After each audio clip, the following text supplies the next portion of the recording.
सम्पूर्ण देशप्रेमी राष्ट्रभक्त श्रमलाई माया गर्ने श्रमलाई सम्मान गर्ने व्यक्तित्वहरू तपाईहरु धैर्य गरेर बसिदिनु हुनका लागि अनुरोध गर्दछु। त्यसैगरी अनुशासित तरिकाले बसिदिनु हुनका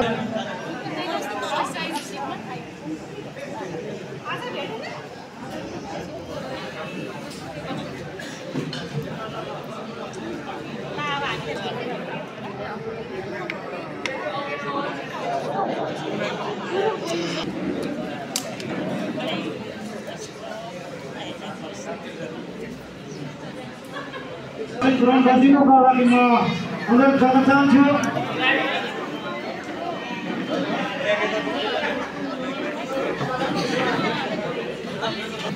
जमजित उहाँको कार्यक्रम छ, जमजित तामाङज्यूले पनि आसन ग्रहण गरिदिनु हुन अनुरोध गर्न चाहन्छु।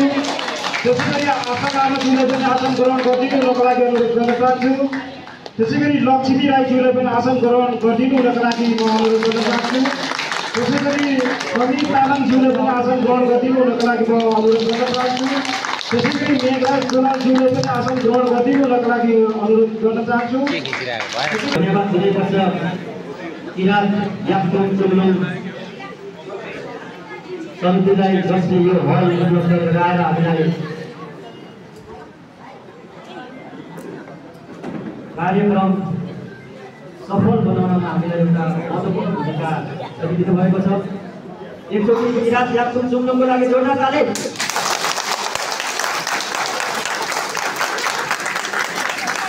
यस्ता निस्वार्थ र सहयोगी मनहरूको हामीलाई अत्यन्तै खाँचो छ यो समय र जतिजनाले पनि समयको पाबन्दी राखेर यहाँसम्म आइदिनु भएको छ, विभिन्न पसिनालाई पार गरेर यहाँसम्म आइदिनु भएको छ। एकचोटि सम्पूर्ण यहाँ तल बस्नेहरूको लागि माथि बस्ने ताली बजाउँ।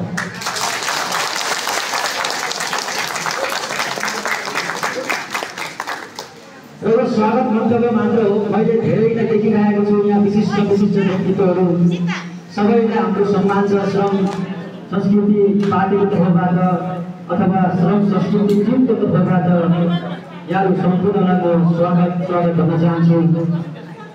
र धरानबाट लामो यात्रा तय गरेर आउनुहुने सम्पूर्ण यस श्रम संस्कृतिका साथीहरूलाई पनि म स्वागत गर्न चाहन्छु। र अब यहाँ छुट्याउनै नहुने हाम्रा सबैजनालाई उठिदिनको लागि एउटा समस्या हामीले ज्येष्ठ नागरिक जीवहरूलाई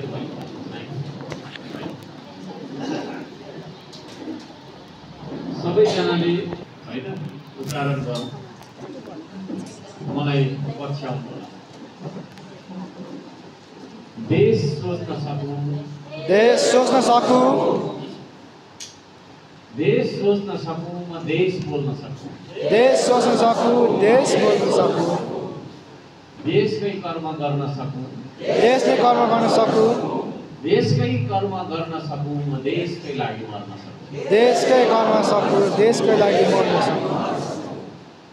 यो माटोको गौरव बोकेर, यो माटोको गौरव बोकेर आकाश छुन सकूँ, आकाश छुन सकूँ, कहिल्यै नझुक्ने स्वाभिमान भई, कहिल्यै नझुक्ने स्वाभिमान भई संसार सामु बाँचिरहूँ, देश सोच्न सकूँ, देश सोच्न सकूँ, म देश बोल्न सकूँ, देश बोल्न सकूँ।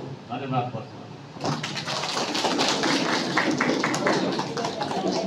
यति भनिसकेपछि हामीमा कता कता सुसुप्त रूपमा रहेको हाम्रो मनमा देशको माया थोरै भए पनि होइन तरङ्गित भयो जस्तो लाग्छ। हामीले लगाउने श्रम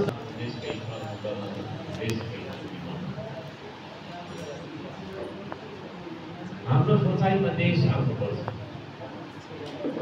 तर नेपालीको सोचाइमा आफ्नो पेट मात्रै आइराखेको छ। कसरी मैले खाने होइन, कसरी मिठो खाने, कसरी धेरै खाने, कसरी मेरो छोराछोरीलाई धेरै खुवाउने होइन, कसरी म मोटाउने र मेरो परिवारले मोटो घाटो बनाउने बनाउने। यो देश बाल मतलब देश जहाँसुकै जाओस् जेसुकै जाओस् भन्ने खालको विचार कहिलेदेखि बोलायो हामी त्यसरी बाध्य। आज जेजी आन्दोलनमा 75 जना भन्दा धेरैले शहादत प्राप्त गर्नुभयो होइन। उहाँलाई सम्झन चाहन्छु, शहीदै भक्तिभावपूर्ण श्रद्धाञ्जलीका साथ सम्झन चाहन्छौँ हामी। 500 भन्दा धेरै घाइते भएर बसिराख्नु भएको छ। कतिले खुट्टा गुमाउनु भयो, कतिले आँखा गुमाउनु भयो, कतिले हात गुमाउनु भयो, कति सदाको लागि चाहिँ होइन बोल्न नसक्ने हिँड्न नसक्ने बन्नुभयो। किन बन्नुभयो, किन लड्नुभयो भन्दाखेरि यो देशमा भएको भ्रष्टाचारले धिक्कार भएर के ठुलो परिवर्तन आउँछ कि भनेर लड्छ। थियो होला त्यो आन्दोलनको पछाडि तानामाना थियो होला, विदेशी इन्ट्रेस्टहरू थियो होला, तर जो जतिले ज्यान गुमाएर लड्नुभयो आन्दोलनमा, जो जतिले घाइते भनेर बनेर अङ्गभङ्ग भएर बस्नुपर्ने स्थितिमा लड्नुभयो, उहाँहरूले यो देशको परिवर्तनकै लागि। तर देशमा व्याप्त भ्रष्टाचार किन भ्रष्टाचार भइरहेको त भन्दाखेरि हामीले आफ्नो पेटको लागि मात्रै सोचिरहेको। नेतालाई उसको पेटको चिन्ता छ, देशको चिन्ता छैन। कर्मचारीलाई उसको पेटको चिन्ता छ, देशको चिन्ता छैन। हामी नागरिकलाई पनि जनतालाई पनि पेटको चिन्ता धेरै छ, देशको चिन्ता छैन। त्यसले गर्दाखेरि देश सोच्न सकौँ, म देश बोल्न सकौँ, देशकै कर्म गर्न सकौँ, देशकै निम्ति गर्न सकौँ भन्ने मन्त्र अब हामीले मनमा 24 घण्टामा 24 घण्टा त भन्दिनँ, 24 घण्टामा कमसेकम 1 घण्टा हुँदैन। त्यसका लागि हामीले यो श्रमदानको टी-सर्ट अघिल्तिर त्यो मन्त्र लेखेका छौँ। इनफ्याक्ट अहिले मैले लगाइराखेको टी-सर्टको अघिल्तिर लेखेको म हुँ श्रमदाता, हेर्दिनँ म अरूको आश, बन्दिनँ म जिउँदो लास, सदा श्रमले परिवेश बनाउँछु।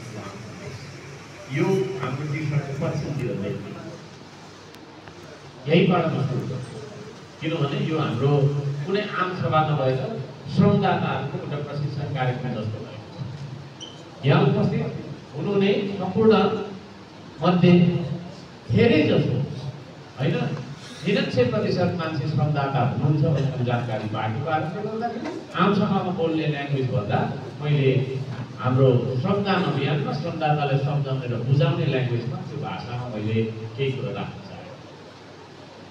तपाईँले लगाएको टी-सर्ट किन सेतो कलरको छ भन्दा तपाईँको मन सेतो हुनुपर्छ, उज्यालो हुनुपर्छ। यो टी-सर्ट हामीले हरियो बनाउन सक्थ्यौँ, खैरो बनाउन सक्थ्यौँ, तर सेतो किन बनायौँ भन्दाखेरि हाम्रो मन पनि सफा हुनुपर्छ, हाम्रो तन पनि सफा हुनुपर्छ। हामी सफा कुराहरू सोच्छौँ, सफा कामहरू गर्छौँ, सफा कुराहरू बोल्छौँ। त्यो खालको आचरण हामीमा, त्यो खालको नैतिकता हामीमा होइन कुदिएको हुन सकोस् भन्ने हाम्रो उद्देश्य हो। म यहाँ सम्पूर्णलाई हार्दिक नमन गर्न चाहन्छु जो जतिले अहिले तपाईँले चाहिँ काँडा घारीलाई बन्साइराख्नु भएको छ एउटा पार्क निर्माण गर्नका लागि, हातभरि ठेला र बोका बोकेर श्रम गरिराख्नु भएको छ, पसिना बगाइराख्नु भएको छ। राजधानी जस्तो बिजी सहरमा, व्यस्त सहरमा बसेर पनि समय निकालेर त्यो गर्नु भनेको चान्सु नै कुरा होइन। गाउँघरमा श्रमदान गर्न सजिलो पनि हुन्छ, श्रमदान गर्ने थुप्रै ठाउँ पनि हुन्छ, तर यस्ता तपाईँको चाहिँ मेगा सिटीहरूमा श्रमदान गर्ने ठाउँ पनि अत्यन्तै थोरै हुन्छ। त्यो श्रमदान गर्ने ठाउँ खोल्नु पऱ्यो, त्यहाँ श्रम गर्नु पऱ्यो, व्यवस्थापन गर्नु पऱ्यो, सम्पूर्ण कुरा गर्न सजिलो छैन। त्यस्तो अप्ठ्यारो श्रमदान पनि हामीले गरिराख्नु। यो पनि हाम्रो देशमा बनेको बाटो हुन्थ्यो, अब विदेशमा बनेको खास बनिराखेको छैन। गुनासो गर्नु मिल्दैन है, हाम्रो उत्पादन हो त त्यही छ। श्रम संस्कृतिको कुरा हामीले गरिरहेका छौँ। हाम्रो पार्टी पनि होइन तपाईँको चाहिँ अवदर्ता भइसकेको अवस्था छ।